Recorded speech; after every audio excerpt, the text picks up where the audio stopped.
다음 질문 볼게요. 시작하는 데는 돈이 얼마나 드는지. 네. 창업 비용. 우리가 다들 얘기했던 것들이죠. 미국도 한 1억 정도 들까요? 그렇다고 생각이 들어요. 저는 그때 너무 오래된 데이터다. 얘기해봐요. 15년 전 데이터를 15년 전. 아버지 베이글샵 했을 때 그때 가져갔던 돈이 있었잖아요. 근데 그때가 아버지가 참 용기 있게 딱 1억을 들고 갔어요. 캐나다에 가는데. 와 진짜 용기 있다. 그죠. 왜냐면 그 이상을 쓰면 안 된다는 그 한계 비용이 있었던 거예요. 어떻게 그렇게 용감해요? 나머지 자산은 한국에 두고서 1억으로 우리가 살아남아야 된다. 3년 안에. 왜냐면 3년 안에 조건부 그 비즈니스 이민이었어요. 네. 3년 안에 비즈니스 찾아가지고 그래서 아버지는 난 바로 가서 할 거다. 바로 가서 할 거서 그건 문제가 아니지만 어쨌든 이 비용은 우리가 먹고 살고 3년 동안 살아남는 건 1년이야. 라는 거였었어요. 그랬는데 그런데 거기다 갔을 때 왜 아직도 기억하냐면 그때 워터프런트라고 해서 그 호숫가 앞에 그 집이 7천만 원이가 8천만 원이었어요. 대박이다. 근데 그 당시 우리에게 그 당시에도 비쌌다고 느껴져. 그러니까 아버지 눈에는 안 비쌌고 한국에 비하면 너무 싼 거야. 그리고 다 여러 가지 조건을 봤을 때 근데 1억을 들고 왔는데 7천만 원 집을 사면은 오르더라도 3년 뒤에 오를 텐데 그동안은 그렇지, 2천만 원을 가지고 세금 내고 뭐 하면 여유자금이 너무 없잖아요. 근데 5년 뒤에 그게 10억이 됐어요. 10억이 됐어요. 근데 어쨌든 우리는 선택지가 그 3년 뒤 4년 뒤에 7억이 되고 5년 뒤에 10억이 됐어요. 근데 아버지는 그걸 알았지만 그걸 못 산 거야. 왜냐면 우리가 그동안 먹고 살 수가 없으니까. 그래서 이제 베이글샵을 한 거예요. 베이글샵을 네. 그게 그때가 이제 받았던 거다 보니까 한 5천, 4,5천 했던 것 같아요. 그 때 돈으로. 그러면 우리가 좀 안 되고 해도 이렇게 먹어 할 수 있겠다. 그래서 굉장히 작은 평수 한 10평, 10평, 15평? 15평. 내 식구가 그냥 서브웨이 정말 서브웨이만 해요. 예, 만한 거를 사셔가지고 10평. 예, 그래가지고 거기에서 이제 장사를 시작을 했죠. 근데 거기에서 이제 권리금이라든지 뭐 권리금이라든지 그 보증금 이런 거 하면은 얼추 1억이 되지 않았을까 결국에는. 생존기네, 완전 생존기. 근데 그건 사면 바로 돈이 벌리니까. 그러니까 내가 보기엔 그것도 1억이었던 것 같아. 시세가 한 7천에서 8천이었던 것 같아요. 근데 이제 바로 그건 돈이 나오니까 내가 7천을 투자하면 부동산이 아니니까 그러니까 아버지가 그걸 선택을 하셨죠. 그러니까 거의 1억이 된 사업을 하느냐 7천이 되는 부동산을 사느냐. 와 정말 기로에 서서 베이글샵을 하고 3년 뒤에 망했죠. 5년 뒤에 망했죠 우리가. 5년이나 버텼네요 그래도. 보통 힘들게 버텼죠. 5년 뒤에 그 집은 10배가 됐는데 근데 망했던 거잖아요. 그러니까 아버지도 좀 그런 마음의 상처가 크셨죠. 하지만 그래도 지금 국권이 성공했잖아요. 결국엔 부동산으로 다시 자리 얘기하셨죠. 네, 그런 이야기 거기 비슷해요. 거의 1억인 거 7천에서 1억 정도인 것 비슷하겠네요. 미국도 인수를 비슷하지 않았나. 하다 보니까 인테리어를 하고 인테리어 비용이 또 거기는 건축이 비싸요. 인테리어 하시는 게 그래서 조금 더 비싸다고 볼 수가 있죠. 한국 같지가 않아. 인테리어가 좀 비싸요. 다음은 돈을 빌려서 할 것인가. 아하. 빌려서 할 것인가. 우리 방송에서는 계속 빌리지 말자라고 얘기했는데 빌리면 안 되죠. 근데 빌려서 뭐 하는 사람도 있을 수 있는 거죠 뭐. 근데 그쵸 자신이 있다면 근데 그 스타트업도 다 가능하면 주변 사람의 돈을 빌려라. 가능하면 엄마 아빠 돈. 진짜. 가능하면 진짜 돈. 가능하면 친구 돈. 스타트업도 그래요. 네네네. 가능하면 주변에 주머니를 긁어라. 라는 얘기를 합니다. 그게 왜냐면 그 자질을 보는 거기도 해요. 내 주변 사람을 설득할 수 있는 자질이 있느냐. 맞아. 그렇겠네. 네. 그런데 거기에 오류가 있죠. 뭐냐면 내 주변 사람들이 돈이 없다면 그래서 이게 유색인종 뭐 혹은 이런 사람들이거나 그런 빈민가에 있는 사람들은 애 출신에서 온 사람들은 빌려봤자 다 끌어도 5천인 거예요. 정말 다 줄게. 너를 믿어. 해도 5천인 거예요. 그러니까 시작점이 다른 게 오류점이 있죠. 아무래도. 그렇죠. 그래도 되도록이면 주변 사람의 돈으로 시작을 해라. 또 똑같아 사업도. 그리고 이제 돈을 빌려서 하면은 영업 외 비용이잖아요. 맞네. 이자가 너무 많이 점점 커져요. 그래서 악순환이 될 가능성이 많아. 그래서 똑같은 사업을 똑같은 매출을 똑같은 사업 구조에 똑같은 저걸 해도 이게 영업 외 비용이 많이 드는 사람 보면요. 망하는 사람의 특징이 그게 있어. 맞네. 왜냐하면 이 영업 외 비용을 컨트롤 못하는 사람이 있어요. 어떤 또 케이스가 있냐면 빌리는 게 습관화돼. 아 맞다. 그냥 알겠다. 뭔 말인지 알겠죠. 무슨 얘기인지 알겠죠. 이거를 해결하고 이걸 자꾸 허리띠를 졸라매는 습관이 안 되는 이 사업을 거야. 자꾸 플러스로 흑자내는데 익숙해져야 되는데 땡기는 데만 익숙해지는 거예요. 그러면 지금 당장 돈이 필요하지 않아도 좀 저리라고 생각을 하면은 무조건 2억이든 3억이든 계속 땡기는 거야. 그리고 그 현금 흐름을 그냥 막아놓는 거예요. 그럼 뭐 또 사업을 하는 게 아니야. 그러다 보면 이거 영업의 비용이 계속 커지는 거예요. 그러면 이 영업 외 비용은 자기가 컨트롤할 수 있는 게 아니잖아요. 예를 들면 이자율이라든지 그쵸. 이런 상환 기간이라든지 이것 때문에 휘청하는 사람도 있다니까요. 돈 빌리는 것도 습관이야. 그래서 맞네. 네. 어떻게만 된다. 그래서 어떤 사업이 있냐면 돈을 빌릴 수 있게 해 그 서류를 작성해주는 또 사업 대행 사업도 있잖아요. 알죠? 아니 솔직히 좀 무서워. 왜냐면 자영업으로 등록이 돼 있으니까 힘든 시기는 너무 잘해가지고 그렇게 문자가 와요. 그러니까. 뭐 그리고 대출하라고. 솔깃해. 2.5에서 12.5 막 이런 거 있잖아. 낮은 한계가 있어. 근데 나는 2.5가 안 되게 자영업자 누가 2.5 해주겠어. 나라 아니면 보통 6.7인데 한번 상담하게 되는 거예요. 왜냐면 2.5부터 이렇게 나오다 보니까 그러면은 마음 맞다. 힘들면. 부동산도 대출만 전문적으로 해주는 그럼요. 업체가 있어요. 맞아. 그러니까요. 그래서 그거 보면 또 뭐냐면은 대출을 받게 해주면 그거 이렇게 돈을 먼저 떼가요. 아시다시피 수수료 성공되면 진짜? 띠리롱 돈이 나오게 되면 거기서 이제 자기가 얘기했던 그 포션을 먼저 가져가. 그러니 이게 뭡니까? 이게 위기가 없는데 돈을 끌어갖고 자기가 빚을 계속 만드는 거야. 영업 외 비용을. 근데 그게 쉽게 안 고쳐지더라고요. 맞아. 이게 통장의 잔고가 자기가 쓰지 않아도 자꾸 채워놔야만 빌려서 채워놔야만 편안하다고 생각하는 거예요. 그런데 이렇게 되면 어떻게 되냐? 필요 없는 지출을 하게 되는 거죠. 이제 굳이 이제 자기가 번 거 안에서 해결을 하면은 안 써도 되는 것들이 영업 외 비용에서 추가 지출이 되게 되면서 이것도 같이 갚아야 되게 되더라고요. 그래서 똑같은 매출에 똑같은 순수익을 냈는데 이 사람은 마이너스야. 이 사람은 플러스 5%야. 그러니까 결국에는 이 영업의 비용도 절대로 무시 못한다는 거죠. 그러네. 이게 솔직히 남의 얘기가 아닌 것 같아. 이게 가계 지출에도 저도 약간 첫 시작이 이제 정부 대출에서 시작했잖아요. 나라 돈으로 대학에서 그런 습관이 살짝 드는 거예요. 그리고 그 미국은 더 무서운데 그 원래는 학생들에게 신용카드 주면 안 돼요.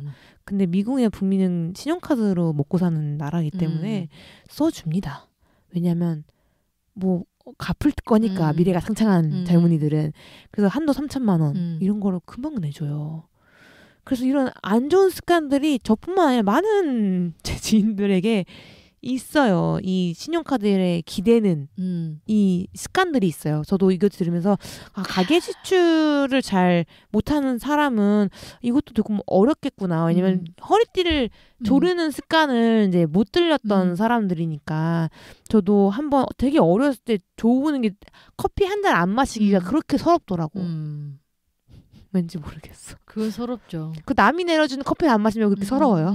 내가 다 마시는 게 아니라. 맞아. 그랬습니다. 그래서 그런 가계 지출부터 연습해봐도 좋을 것 같네요. 그건 좋아요. 그래서 우리가 저번에 방송할 때도 남고 저축하고 있나요? 이거잖아요. 맞아요. 사실은 맞네요. 아무리 많이 벌어도 저축 못하고 있으면 그건 잘하고 있는 게 아니기 때문에 작게 벌어도 저축을 하고 있다면 그렇다면 이제 우리가 계속 쌓아나갈 수 있는 거기 때문에 영업 외 비용도 마찬가지예요. 지금 막 이 손익계산서 상에서는 1,000만 원을 벌고 있는데 영업 외 비용이 너무 많아. 이 사장님한테. 뭐 차 때문에 막 얼마씩 나가고 이자 얼마씩 나가고. 그러니까 살림살이라는 거는 그런 것 같아요. 이제 말 그대로 작은 부분까지도 컨트롤할 수 있냐 없느냐. 근데 어느 날 갑자기 요만큼씩 세던 뚝이 갑자기 확 무너져 버리면 그는 망하는 거잖아요. 그래서 그런 걸 보면 확실히 아무리 뭐 큰 사업이든 작은 사업이든 간에 돈을 쌓아나고 매일매일 쌓아나고 있느냐. 어제보다 내가 더 부자이냐. 이거 되게 중요한 것 같아요. 그게 왜냐면 많이 번다 부자의 개념이 약간 잘못된 게 많이 버는 거라고 생각을 하기 때문인 것 같아요. 맞아요. 수익이라는 거는 되게 억울한데 안 쓰고 통장에 있어야지 되는 돈인 거예요. 나는 벌어놨는데 써야지 부자 같은데 안 써야지 부자가 된다니까 너무 이게 싫은 거야. 그렇잖아요. 써야지 부자 아니야? 근데 그쵸. 내가 그만큼 안 버니까 안 써야지 쌓이는 거니까. 어느 순간까지는. 네, 어느 순간까지. 그게 중요해요. 계속 평생 그렇게 살 건 뭐하러 뭐 돈을 벌. 그런데 어느 순간까지. 그게 가시적으로 보이니까 조금 노력을 더 하는 거죠. 그렇죠? 근데 그쵸. 아예 쌓일 기미가 안 보이니까 에이 써버려. 욜로. 한 번 사는 건데 이렇게 되는 거잖아요. 그래서 자기가 쌓여가는 곳간에 이제 쌀이 쌓여가는 걸 보는 사람은 좀 힘들어도 계속 쌓아나가 한가마니가 될 수 있다. 한가마니가 10가마니가 되고 매일 먹어 치우면 뭐. 그리고 그게 건강과 비슷하게 이게 약간 건강해보면 안 건강한 거랑 알잖아요. 근데 계속 빌리던 사람들은 그게 괜찮다고 생각을 해. 그러니까 안 건강한데 그렇죠. 안 건강하다고 느끼지를 못해. 그렇죠. 근데 만약에 내가 수익이 쌓여봤고 막 배를 쫄라봤다가 3천만 원이 딱 있어. 그럼 되게 막 뿌듯하고 편안하니 머리도 잘 돌아가고 사람들에게 친절해지는데 난 편하지. 네, 내가 3천만 원에 마이너스만 있다고 생각하는 게 항상 그 상태인 거야. 항상 그런 삶은. 근데 그게 약간 학자금 대출 받고 많이 그런 사람들이 그게 좀 있어. 약간 그런 나를 안타까워하는 마음. 저희가 그랬으니까 나를 안타까워하는 마음에 뭐 어때? 그냥 쓰고 이래 쓰나 저래 쓰나 똑같고. 아니 스트레스 받는 것보다 3천만 원이 고가에 있는 게 나은 거야. 남의 돈이라도. 그래. 근데 사실은 정말 내 돈이 3천만 원이 쌓여 있으면 이게 정말 다른 상태라는구나를 깨닫기까지 이걸 나도 모르더라고요. 내가 이게 사실은 불행했었다고 불행한 순간이라는 거를 알아채더라고요. 그래서 혹시나 그런 분들 있으면 사실은 그게 불행한 상황이다. 내 욜로라는 내 상황은 불행한 상황이어서 나에게 조금씩 맛있는 걸 주지만 사실은 모으지 못한 내가 불행하고 있는 상황이라는 거는 좀 다르게 봤으면 좋겠어요. 그래서 어떤 사람들은 부채도 자산이다라고 하면서 오히려 성을 내잖아요. 당연히 빌릴 수 있는 데까지 빌려서 레버리지를 해야지. 코로나 시대 지금 다 그런 사람 다 말 아무 말도 안 하고 있어요. 그래서 체질 자체가 계속 그러면 그러니까 어느 순간 어느 어떤 잠깐 그 지점에서는 당연히 그쵸. 해야 할 때가 있는 거죠. 그렇게 써야 하는 건데 그냥 항상 그런 체질은 아닌가. 그죠? 항상 땡길 수 있으면 별일이 없는데도 100만 원만 융통해 달라고 할 수도 있는 거잖아요. 계속 그렇게 자기 곳간에다 빌려서 쌓아두는 것이 되게 안 좋은 것 같아요. 우리가 손익계산서만 얘기를 하지만 손익계산서를 계산해서 자금 흐름표 만약에 이제 그거 손익계산에서 나온 플러스 마이너스를 내 자금표에 가져와 봤더니 그거 역시 계속 누군가한테 돈을 빌려주고 있거나 아니 이자를 갖고 있다면 그게 좋은 게 아니기 때문에 좀 이렇게 빌리는 것이 습관화되면 안 돼서 저는 처음에 시작할 때는 빌려서 하는 거는 저는 못할 것 같아요. 정말. 어쨌든 빌려도 지인이나 가족에게 빌리자. 기관이 아닌. 그렇지, 여유 있게 갚을 수 있는. 좋습니다. 그리고 네 그런 것 같아요. 그래서 저는 스타트업 하면서 자꾸 정부 지원을 많이 기대하시는 분 그게 너무 걱정되는 거예요. 그렇죠. 사실은 그게 1,000만 원 주는 게 아니라 이게 빌려주는 거죠. 빌려주는 게 대부분입니다. 주던지. 주는 것도 있어요. 근데 그런데 되게 조그맣게 줘. 막 400만 원. 그러니까요. 근데 혹은 이런 게 있어요. 그 직원 비용을 줘요. 그런 건 너무 좋죠. 근데 그런 마이너스 1,000만 원 이런 거는 제발 안 하시길 바랄게요. 자영업도 마찬가지예요. 지원도 마찬가지입니다. 그렇게 해서 계속 또 새롭게 시작하고 빚이 쌓이고 1,000만 원, 2,000만 원, 3,000만 원, 6,000만 원 이렇게 될 때까지 계속 시도하게 하는 게 아니라 좀 뭔가 다시 이걸 끊어내고 다시 시작하게 해야 되는데 그래서 지원해 주는 것이 그렇게 좋은 것만은 아닌 것 같아요. 맞아요. 다음 질문 가보도록 할게요. 파이님 얘기할 거 있나요? 아니요. 네. 다음은 수익이 발생할 때까지 얼마나 필요한가. 아니, 운영자금 얼마나 필요한 거 아니에요? 운영자금은 얼마나 필요한가. 네. 이거는 본인이 계획을 미리 세우는 게 당연한 그렇죠. 아니요, 아까 운영자금, 아까 창업자금, 운영자금. 네, 운영자금 한 6개월 정도 준비를 해놓고 시작하라고 말씀 예전에 하셨던 것 같은데, 네.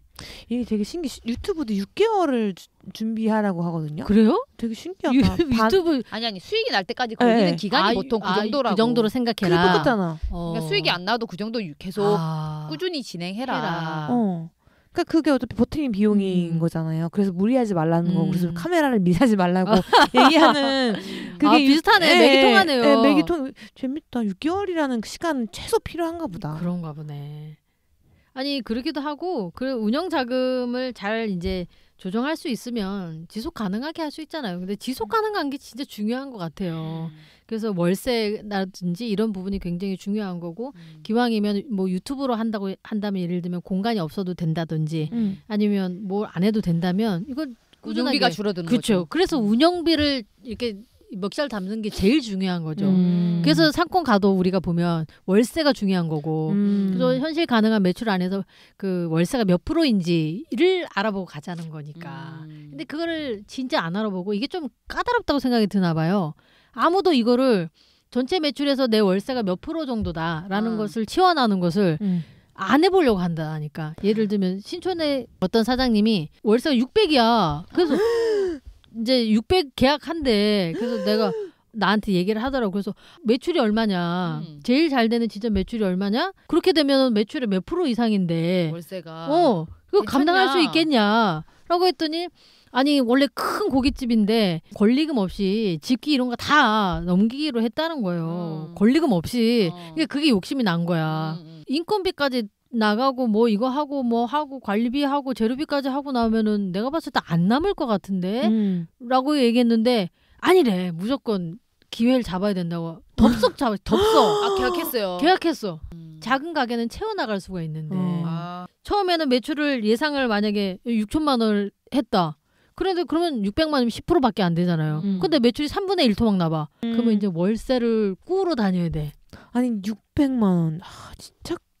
진짜 잘 나가는 직장인의 월급 아닙니까? 맞아. 이어가도록 하겠습니다. 나머지는 수익 발생하기까지 얼마나 필요한가. 그렇죠. 이거 엄청 중요한 것 같아요. 이거 버티는 자금을 준비해야 돼서 그런 건가요? 아니면은 다른 이유가 있을까요? 이게 내가 태생적으로 내 사업이 어떤 건지 구조를 아는 거죠. 그러니까 사실은 내가 만약에 예를 들면 제가 어떤 사업을 다시 시작한다고 했을 때는 이거는 한 1년 2년 안에는 뭐 흑자 보기 쉽지 않아. 쿠팡도 그러지 않겠어요? 마켓 관리도 그렇지 않겠어요? 그치. 모든 사업들이 사실은 그거 지금 당장 수익을 내려고 보는 게 아니잖아요. 근데 이 사업은 향후 10년 안에 그 마켓을 얼만큼 쉐어해서 내가 이거를 다 가져간다. 그땐 통합해서 먹는다. 이렇게 하면은 내가 사업을 어떻게 이어갈 줄을 아는 거잖아요. 그들이 하나하나 물건에서 수익을 남기겠어요? 그건 아니잖아요. 그쵸. 그런 것처럼 내가 이 사업을 어떻게 성장시킬 거며 이 사업은 그런 성격의 사업이다. 그러니까 처음엔 경쟁을 하는 사업이라든지 아니면 처음엔 모객을 해야 되는 사업인지 아니면 처음부터 수익이 남지 않으면 하면 안 되는 사업이라든지 확장을 해야 되는 사업이라든지 이런 것들이 다 스토리가 다를 거기 때문에 제가 만약에 음식점을 하게 된다라고 하면 그러면 이제 경쟁자들을 보겠죠. 그러면서 이렇게 하고 한 1년 반에서 2년 안에 흑자로 돌아서고 그때는 이제 모든 것들이 평정이 됐기 때문에 뭐 지점을 공격적으로 뭐 5개, 6개를 한꺼번에 오픈하면서 가맹 사업을 전국으로 확장시킨다. 라고 하면 1년 6개월 동안은 아무 수익이 없었지만 1년 6개월부터 향후 3년간에 무슨 가맹 거래를 통한 뭐 10억은 너무 적을 것 같고 한 뭐 100억 달성이라든지 이렇게 될 수 있는 거잖아요. 그런 것들을 좀 보자라는 것 같기도 하고 아까 말씀하신 것처럼 운영 자금도 마찬가지고 또 하나는 거꾸로 말하면 한동안은 수익이 발생하지 않으니까 생각해둬라 라는 질문이기도 한 것 같아. 한 번도 생각을 못 해본 사람에게는 이 질문이. 맞아요. 처음부터 돈을 벌 거라고 생각하니까. 자, 다음 질문 부탁드릴게요. 누가 나의 경쟁자인가? 누가 나의 경쟁자인가? 이것도 정말 집요하게 알아봐야 되는. 그렇죠. 그리고 엄청 재밌지. 집요할 뿐만 아니라 뭐 그 한 3박 4일만 예? 나서서 보면 답이 다 나올 거라고 이게 생각해요. 같은 분야가 아니더라도 내 경쟁자를 다르게 보기도 하더라고요. 그럼요. 왜 우리도 얘기했던 게 뭐 이맛 뭐였지?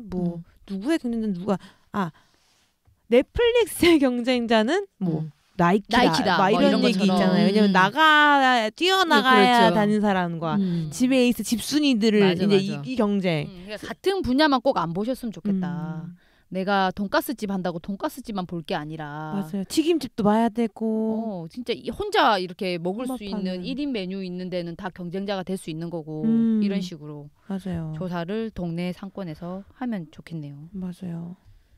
경쟁자가 또 생길 수 있는 거고. 그렇죠. 맞아요. 커피숍은 늘 경쟁하잖아요. 늘 경쟁하는 거죠. 내가 약간 아이돌 같아. 내가 데뷔한 지 얼마 안 됐는데 내가 벌써 선배가 돼 있어. 맞아. 이 구역에서. 맞아. 그래서 1년만 되면 막 선배님들 이러면서 인사하는 것처럼 커피숍도 연남동에서 나 아직 1년밖에 안 했는데 여기서 살아남은 중에 한 사람이 될 수 있다는 거. 아이돌로 비교하니까 딱 느낌이 온다. 그쵸.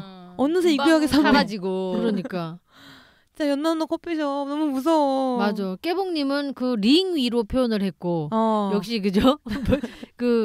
네, 아이돌을 또 잘 알고 계시는 그러네. 아이돌 같네. 아이돌 같아. 애들이 맨날 올라오잖아. 핑미업 하면서. 나는 심지어 그렇게 선배도 아니야. 나도 그냥 있었을 뿐인데 선배가 돼버렸어. 자기도 관심 받아야 될 텐데. 그치? 나도 지금 떠오르는 스타일 나도 되는데. 지금 관심 받아야 되는데 평가받기도 전에 서류가 밀려난 거지. 진짜로. 정말 먹고 사는 게 쉽지 않아요, 여러분. 그렇지 않습니다. 정말 카페는 아이돌이에요, 여러분. 예뻐야 되고요. 독특해야 되고 뭐 그리고 맛도 있어야 돼. 정말 고수의 영역이라고 생각이 듭니다. 절레절레 나한테 카페 차리는 분들 진짜 대단해요. 진짜 그 시대의 아이콘이라면 오케이. 그만 어려운 것 같아요. 근데 늘 커피숍 새로 생기면 그 잘 되는 기간은 또 있으니까. 어쨌든 저는 모르니까 잘 여기에 대해서 길게 얘기하지 않겠습니다. 네. 그 다음엔 가격 책정은 어떻게 할 것인가. 그렇죠. 이게 이제 어려워. 그건 거죠. 이 안에 다 들어있잖아요. 경쟁자 아까 그쵸? 경쟁자가 들어있을 거고 운영 자금이라든지 언제 수익이 날 것이냐 이런 것들이 다 들어가 있기 때문에 시장에서 어떤 포지션을 취할 거냐인 거잖아요. 이거 1,000원짜리로 만들 건지 10,000원짜리로 만들 건지 그러면 그 안에는 서비스라든지 무엇을 만족시킬 건지 타깃이 누가 되는지가 완전히 뭐 하나를 툭 건드렸는데 막 이렇게 손댈 수 없을 만큼 문제가 커지는 것처럼 이 가격을 어떻게 결정할 것이냐에 대해서는 진짜 많은 것들이 배경 지식이 들어가 있어야 될 것 같아요. 고민 같은 것들이. 제가 스마트 스토어 수업도 들어요. 심사임 때 유튜브 심사임당 거 듣고서 감동을 받아가지고 가격이 얼마예요? 이건 12만 원? 16만 원. 가격 차이가 많이 나네요. 네, 그만큼 유튜버는 꿀 정보 이것도 꿀 정보긴 한데 이제 이걸 그러니까 그 경쟁이 다르다 보니까 스마트 스토어는 이제 많은 것들을 할 수 있는 거고 유튜브는 이제 경쟁 관련된 게 있고 너무 꿀팁이기도 한데 스마트에서 그 얘기가 나와요. 저도 이제 다양한 아이템을 차량용 안에서 했었잖아요. 근데 가격 책정이 항상 고민이었었거든요. 근데 여기서 했던 정말 꿀팁이 뭐였냐면은 우선은 내가 부업이잖아. 부업인 사람들에게만 타항하는 거예요. 만약에 이 텀블러가 이 디자인 이 텀블러가 유행하는 게 12,000원에 최소 가격이 12,000원이에요. 그리고 내가 이거를 한 개를 도매국에서 12,000원에 갖고 올 수 있어. 그럼 오케이예요. 이 가격이. 왜냐하면 최소 수량으로 갖고 올 수 있으면 손해가 아닌 거잖아. 그럼 내가 만약에 이거 잘 팔면은 2개 갖고 오면 더 싸게 갖고 올 수 있는 거고 이렇게 해나갈 수 있는 거잖아. 10개 갖고 오면 더 깎아질 거고. 하지만 내가 최소 수량 갖고 올 수 없으면 이거는 안 되는 게임인 거예요. 고수의 게임인 거예요. 이미 10,000원짜리인데 10,000원짜리 제품인데 내가 10개를 갖고 와야지 10,000원이야. 이러면 내가 할 수 없는 영역이라고 하는 거예요. 그런 것처럼 초보자들은 내가 많이 팔 거니까 싸게 갖고 와야지라는 계산을 하면 안 될 것 같더라고요. 초보자니까. 초보자한테는 그 가격적인 부분에서는 굉장히 밀리는 부분이 많죠. 네. 그래서 가격 설정을 할 때 너무 낮게라든지 내가 왜냐면 낮게 한다는 건 내가 거래처에서 재료를 싸게 갖고 온다는 얘기잖아요. 그리고 싸게 월세를 받고 이런 건 어려우니까 어느 정도 우리 항상 얘기하는 단가가 있고 거래처 수급이 제대로 되고 이런 것들을 하다 보면 정말 할 게 별로 없더라고요. 정말. 그래도 음식점 같은 경우에는 내 이윤을 몇 프로 정도는 남겨야 된다라는 거 있지 않나요? 그렇죠. 30%를 저희 책에서는 얘기했던 것 같은데. 예, 그러니까 판관비 들어가고 실제 영업이익 들어가다 보면 사람마다 쓰는 비용이 다 다르기 때문에 그 최종적인 것은 이제 많이 차이가 날 수 있기는 한데 요즘 같은 경우에는 아까 물가 얘기했죠. 물가 굉장히 많이 올라갔잖아요. 그래서 일단 배달하시는 분들 이 얘기를 하자면 심지어는 뭐라고 얘기하냐면은 예전의 시전으로 돌아갔으면 좋겠다고 얘기하는 사람들 많아요. 발은 들여놨으니 뺄 수는 없잖아요. 그 늪에 들어가면 바리가 계속 들어가는 것처럼 빠져나오고 싶은데 빠져나올 수는 없는 거야. 빠져나오면은 아예 아무도 나를 쳐다봐주지 않으니까. 그러니까 다 같이 플랫폼 아니었던 시대로 돌아갔으면 좋겠다. 근데 그 플랫폼 잘 되는 사람도 있잖아요. 그렇죠. 근데 그 잘 되는 사람들도 역시 괴롭죠. 역시 괴로우면서 하고 1등을 먹고 있는 거야. 누구도 편해서 잘하고 있는 게 아니라. 그렇구나. 그래서 결국엔 누가 손해를 보는 거야? 라고 하면 자영업들이 고스란히 눕에 빠져 있는 거거든요. 그러면서 이제 플랫폼 사업은 플랫폼 사업대로 잘 나가고 있고 소비자들은 또 배달도 자영업 그렇죠. 근데 배달이라는 정말 큰 그 생태계를 만들었죠. 그리고 직업을 만들었죠. 여기 힘든 그렇죠. 시기에. 그런데 거기 누구 뼈를 갈아놓고 있냐 이거야. 자영업의 뼈를 갈아놓고. 네.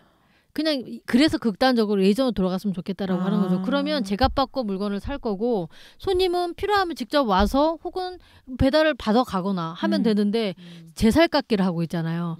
살을 깎을 수 있는 사람들은 살아남고 있는 거고 처음부터 태생이 마른 사람들은 깎을 살이 없는 거야.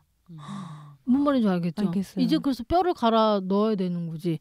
근데 요즘에 최근 들어서는 소비자까지 거기에 더해서 댓글을 달고 갑질을 하고 이러니까 사람들이 정신이 정말 피폐해진 거예요. 그리고 잘하고 있는 사람도 있자라고 말한 것처럼 잘하고 있는 사람도 한 게임만 쉬고 가자. 이 정도로 힘든 거예요 지금. 그래서 누구를 위한 플랫폼인가. 약간 옛날에 쇼핑몰 보는 느낌이에요. 쇼핑몰이 과부하되던 시절.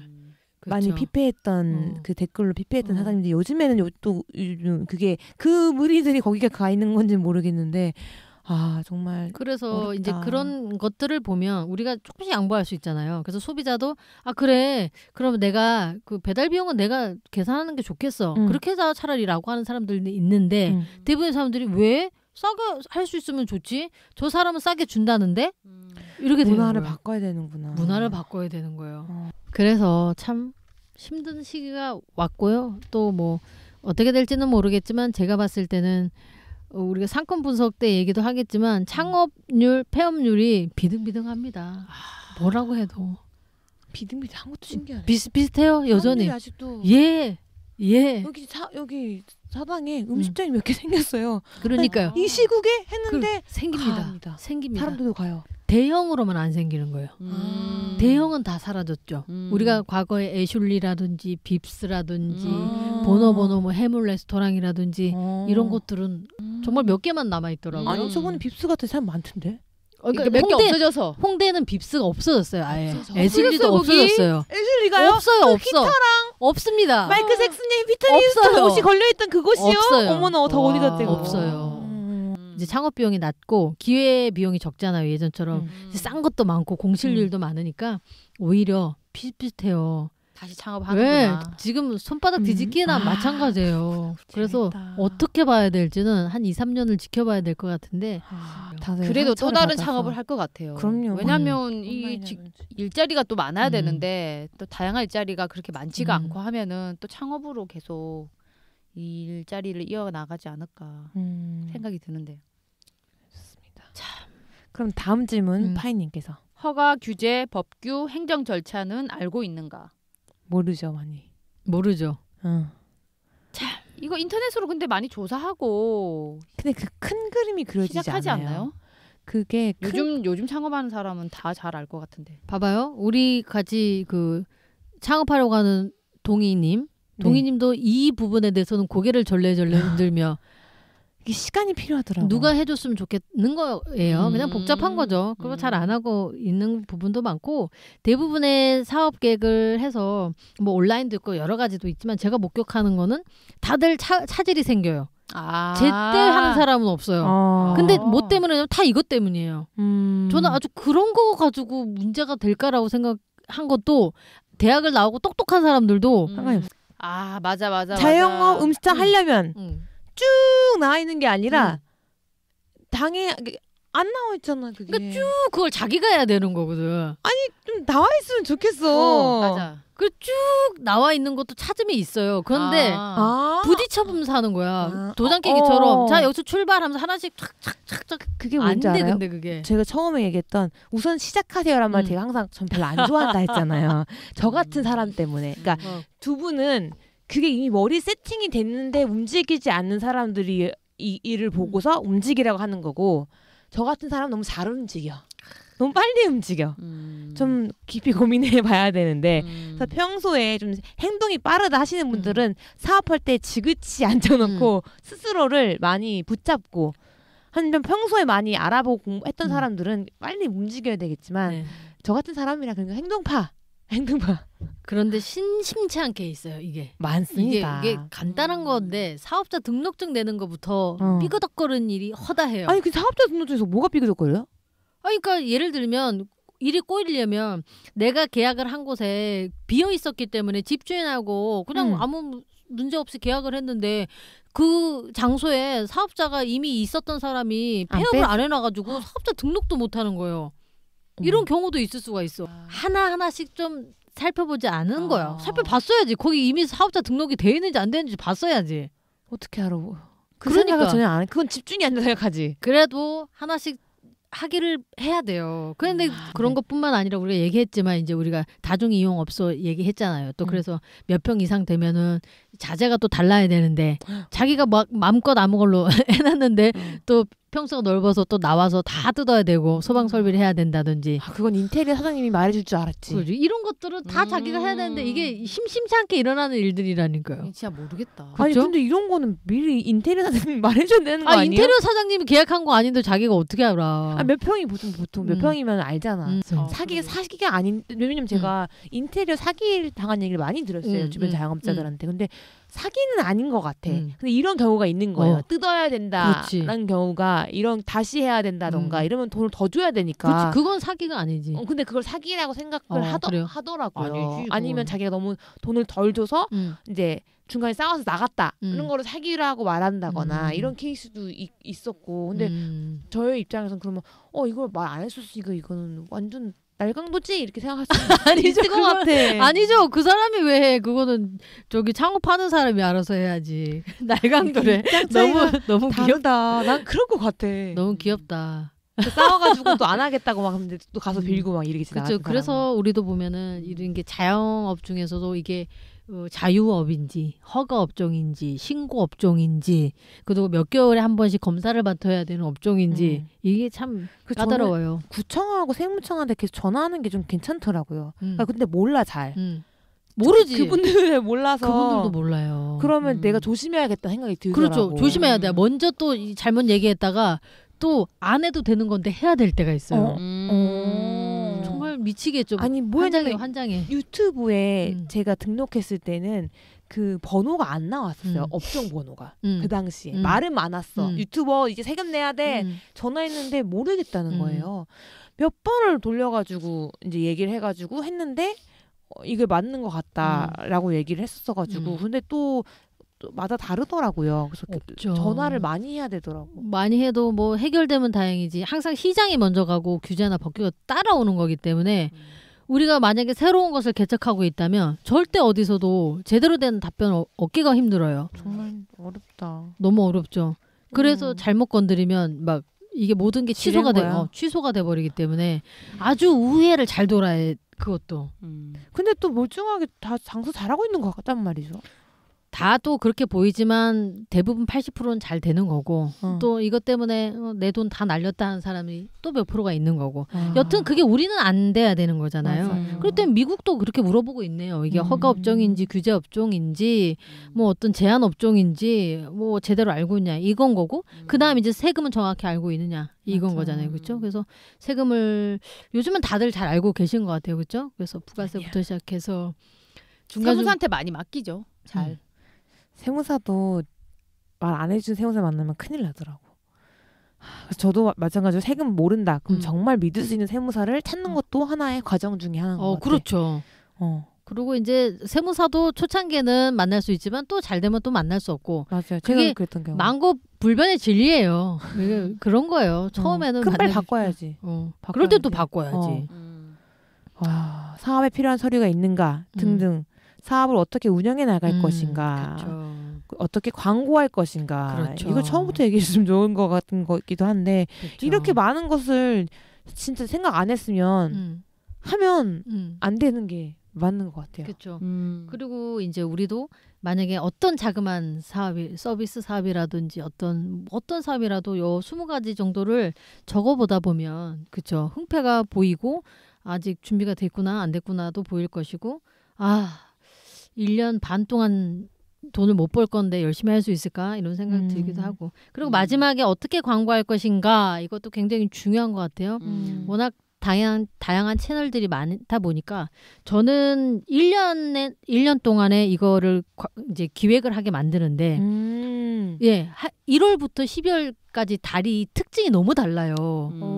이 1월 달에는 뭐 어떻고 2월 달에는 졸업이 있고 3월 달에는 입학이 있고 4월 달에는 발렌타인데이가 있고 행사를 다 정리하는구나. 5월에는 그죠 어버이날 있고 6월 달에는 뭐 현충일 있고 7월 달에는 휴가를 가고 8월 달에는 어쩌고 뭐 9월 달에는 추석이고 뭐 10월 11월 뭐 이렇게 항상 해마다 그러니까 월마다의 어떤 사람들이 소비하는 포인트라든지 아니면 이벤트 포인트라든지 이게 다 다르기 때문에 같은 업종 같은 장사를 하더라도 이게 손님이 몰리는 포인트가 다르거든요. 그렇잖아요.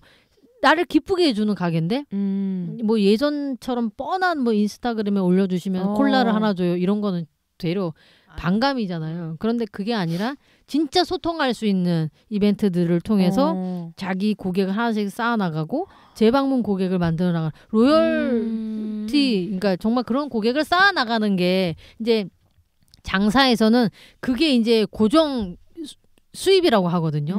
단골을 고정 수입이라고 해. 고정 지출만 있는 게 아니라 고정 수입을 얼마나 쌓아나가느냐에 따라서 이 장사가 튼튼한 거잖아요. 그렇기 때문에 이거는 1년의 장사를 이걸 다 해놔야 되거든요. 그래서 한 달에 2번씩 하면 더 좋죠. 가게의 중심적 그리고 손님 입장으로 두 가지를 쌍방향으로 하다 보면 더 단단해지고 그리고 손님들 데이터도 쌓이고 이래서 이걸 1년을 다 하게 해요. 그래서 저는 이거는 물론 기존에 하고 있는 가게들은 이것도 해야 되지만 만약에 이제 시작하고 있다면 저는 네이버에서 광고는 어떻게 해야 할지 인스타에서는 어떻게 해야 될지 뭐 유튜버에서는 다른 사람을 채용해서 우리 상품을 뭐 소개하게 할지 소비하게 할지 뭐 다양한 부분에 대해서는 해야 될 것 같아요. 그리고 이 광고도 최소 6개월치는 짜놔야 되는 것 같아요. 그렇죠. 저도 발렌타인 뭐 모르겠어요. 왜 안 했겠어요. 그 바빠서 안 돼. 못하지 혼자. 그때 창의력이 안 나오면 스트레스가 돼요. 창의력이 안 나오면은 그치. 내가 이거 뭐 한다고 뭐 되겠어? 막 이러면서 안 하게 돼서 내가 창업하기 전이나 좀 여유로울 때 그걸 미리 다 그냥 문구까지 다 그냥 문장까지 다 만들어 놓고서 그때 갖다 복사하면 되는데 이게 안 돼가지고 그 기획이 그죠 3개월 전에 준비됐어가지고 부자재라든 다 준비됐었고 근데 그쵸? 3개월 전에는 이미 바쁘니까 그러니까 그때 못한 거지. 그러니까 미리 먼저 선행돼야 되는데 쫓아가기 바쁜 거잖아요. 맞아 진짜. 너무 지금 돌아보면 너무 내가 잘못한 게 많네. 잘못했다기보다는 이제 버거웠던 거죠. 맞아요. 사실 이제 보니까 혼자 하는 사업이든 스몰 비즈니스 간에 어쨌든 해야 될 일들이 이렇게 많았었던 거잖아요. 그렇기 때문에 1인 창업이라고 하면은 사실 이런 해야 할 일들이나 절차가 많은 일이 아닌 정말 지식 산업이라든지 이런 쪽으로 얼마 가야 되는 거죠. 내가 한 번 말하면 그게 알아서 100번 말하고 있는. 그리고 계속 쌓이는 거. 10년, 20년이 지나도 계속 상품으로 남을 수 있는 거여야만 되는 거죠. 그래서 어떤 상품을 판매하고 게시를 하고 개발을 하고 포장을 하고 이런 일을 혼자 한다는 건 좀 쉽지는 않은 일이었던 거죠. 정말 대단하신 거네요. 그럼 하시는 분들은 진짜.